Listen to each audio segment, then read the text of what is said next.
so it ended. A tale that began with my own ill-fated attempt to rid the world of the godwoken.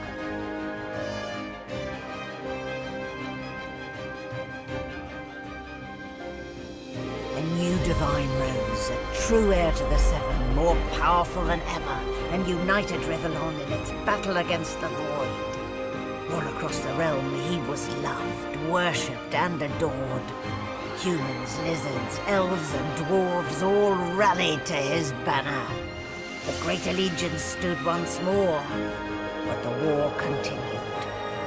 From the depths of the Void, the God King still sought to return. As for me, my last hope of ever being freed of the God King's terrible tyranny faded when the Godwoken claimed divinity. An eternity of pain and suffering is mine. I cling now to the dream that one day the veil will be sealed, that one day I can be freed, that one day a new Godwoken will rise. War raged on. Arx remained the center of power as the races united behind the Divine. But the Voidwoken attacks continued as they did elsewhere. Arx would see many more long years of war.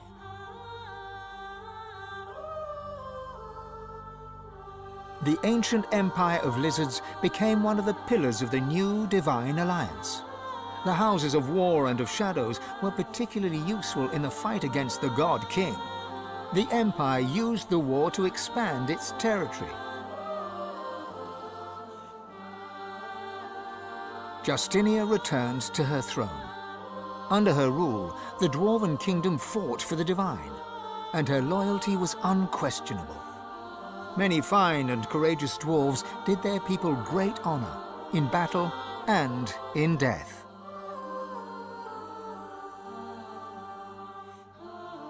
With Lucian gone, the elves reluctantly rejoined the Divine Alliance.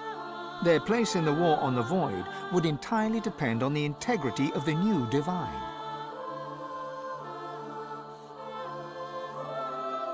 And here and there, across the world, what was left of the Black Ring fought on. The island of Fort Joy remained a sorcerer's paradise, a place of exile for those whose sorcery threatened to bring in the Void. For their well-being, its residents depended entirely on the benevolence of the new Divine. Reaper's Coast struggled on. The farms and the fisheries fought to feed the people against the Voidwoken blight.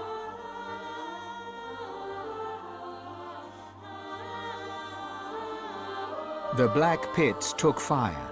The oil there burns still.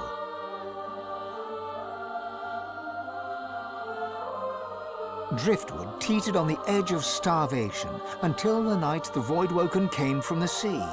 All were killed. This did, however, put an end to the famine.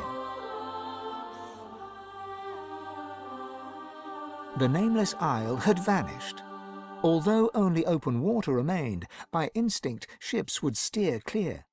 None of the captains could articulate why. Young Han grew up a warrior and became one of the Alliance's greatest generals. But even he could not win the war. With a new Divine at the helm, Malady had a powerful ally. But she was in no hurry to call in her favor.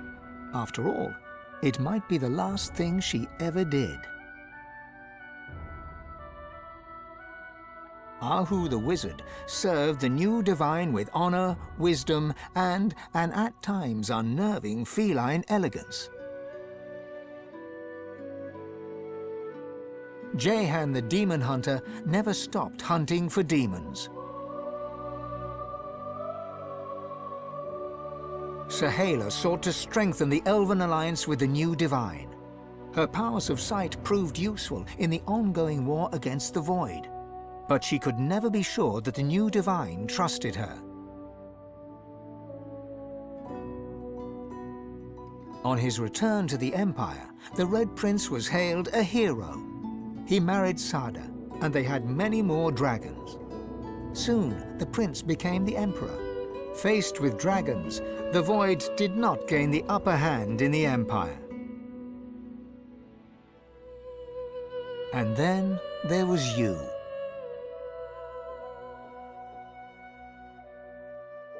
For how much of this do you take credit or blame? And what kind of divine were you as the world battled on? Did you show mercy or strength? Did you sacrifice others as Lucian had done? Did you regret becoming divine? Should you have given your soul and sealed the veil? Only you know the truth. Only you know if you atone for your sins.